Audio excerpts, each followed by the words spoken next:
This is Radio Thailand World Service, broadcasting from Bangkok and relayed over transmitters in Bandung, Udorn, Thani, northeastern Thailand.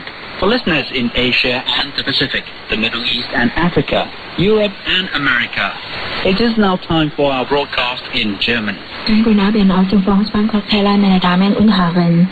Herzlich willkommen zum Nachrichtenprogramm von Radio Thailand, den 3. Januar 2019, zunächst die Themen.